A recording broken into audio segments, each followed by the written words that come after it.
Hello guys, Bindu Viji YouTube ചാനലിലേക്ക് എല്ലാവർക്കും സ്വാഗതം. ഇന്നൊരു 4 മണി പലഹാരമാണ് ഉണ്ടാക്കാൻ പോകുന്നത് കേട്ടോ ഞാൻ. അപ്പോൾ നല്ല മഴയാണ്, അപ്പോൾ അട ഉണ്ടാക്കാമെന്ന് വിചാരിച്ചു. അപ്പോൾ ഗോതമ്പ് പൊടി കൊണ്ട് അട ഉണ്ടാക്കുകയാണ് കേട്ടോ. വെള്ളം വെച്ചിട്ട് അടുപ്പത്ത് വെള്ളം വെച്ചിട്ട് ഞാൻ കുഴച്ച് മിക്സ് ആക്കിയിട്ടുണ്ട്. ഇത് നമുക്കത് കുറച്ച് തേങ്ങ ചിരുകാം കേട്ടോ. ഇത് കുഴച്ച് വെച്ചതിന് ശേഷം നമുക്ക് തേങ്ങ ചിരുകാം. തേങ്ങ ചിരുകിക്കൊണ്ടിരിക്കുകയാണ് ഗൈസ്.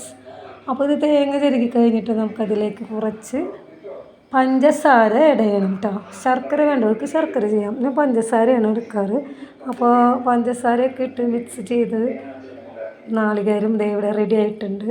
അപ്പോൾ ഇനി ഇത് മിക്സ് ആയതിനു ശേഷം നമുക്ക് ചിലർ ഏലക്കായൊക്കെ ഇട്ടിട്ട് ഇത് ഉള്ളതോണം പോലെ അപ്പോൾ ഇവിടെ ഉണ്ടായ സാധനം വെച്ചിട്ടാണ് ഞാൻ ഉണ്ടാക്കുന്നത്. അപ്പോൾ അതിലത് നിരത്തി വെച്ചിട്ടുണ്ട്. അപ്പോൾ അതിലേക്ക് നമുക്ക് ഗോതമ്പ് കുഴച്ച മാവ് നമുക്കിതിലേക്ക് പരത്തി കൊടുക്കാം. അപ്പോൾ ഞാനത് പരത്തിക്കൊണ്ടിരിക്കുകയാണ് കേട്ടോ. അപ്പോൾ അതിലേക്ക് നമുക്ക് കുറച്ച് തേങ്ങയും പഞ്ചസാരയും മിക്സ് നമുക്കതിലേക്ക് ചേർത്ത് കൊടുക്കാം. അപ്പോൾ ചേർത്ത് കൊടുത്തതിന് ശേഷം ഈ ഇലയെ നന്നായി ഒന്ന് മടക്കി കൊടുക്കണേ. അപ്പോൾ മടക്കിയതിന് ശേഷം നമുക്കൊരു പാൻ വെച്ചിട്ട് അതിലേക്ക് നമുക്ക് ചുട്ടെടുക്കാം. അപ്പോൾ ഞാൻ അതിൽ ഇങ്ങനെ സൈഡൊക്കെ വെട്ടി ഭംഗിയാക്കി വെച്ചിട്ടുണ്ട് കേട്ടോ. അപ്പോൾ പണ്ടത്തെ ഉടയണ കലത്തില്ലേ, വിറക് കലം എന്നൊക്കെ പറയുമല്ലോ, ചട്ടിയിലായാലും വെച്ചാൽ ഇത് നല്ല സൂപ്പർ ടേസ്റ്റാണ് കേട്ടോ. അപ്പോൾ നമുക്ക് ഇത് ഫ്രൈ പാനിൽ വെച്ച് കൊടുക്കുകയാണ്. അപ്പോൾ ഇത് അട മാത്രം ചൂടുന്ന ഒരു ചട്ടിയാണ് കേട്ടോ. അപ്പോൾ അതിലേക്ക് ഞാൻ വെച്ച് കൊടുത്തിട്ടുണ്ട്. അപ്പോൾ നമുക്ക് ഓരോന്നായിട്ട് വെച്ച് കൊടുക്കാം. അപ്പോൾ ഇതെല്ലാം വെച്ച് സെറ്റാക്കിയതിന് ശേഷം നന്നായി തീ കത്തിച്ച് കൊടുക്കണം.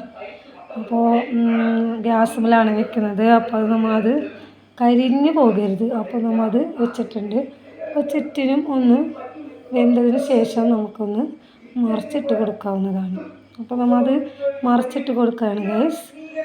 അപ്പോൾ നല്ല മഴയത്ത് ഈ ഒരു ചായയും ഈ ഒരു അടയും കഴിക്കാൻ സൂപ്പർ ടേസ്റ്റാണ് കേട്ടോ. അപ്പോൾ ഇന്നത്തെ ഞങ്ങളുടെ 4 മണി പലഹാരം ഇതാണ്. അപ്പോൾ അട ഇവിടെ റെഡി ആയിട്ടുണ്ട്.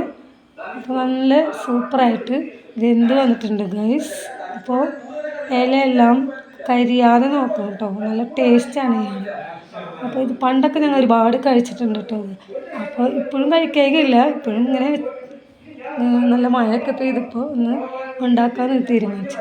അപ്പോൾ അത് നമ്മുടെ സെറ്റായിട്ടുണ്ട്. നമ്മുടെ അട റെഡി ആയിട്ടുണ്ട്. അപ്പോൾ നമുക്ക് കട്ടൻ കുടിക്കാം. അപ്പോൾ നമുക്ക് കട്ടനും ചായയും കുടിക്കാം. അപ്പോൾ നിങ്ങൾ തന്നെയല്ലേ. Bye bye. ഇത്രേ ഉള്ളൂ ഇന്നത്തെ വീഡിയോ.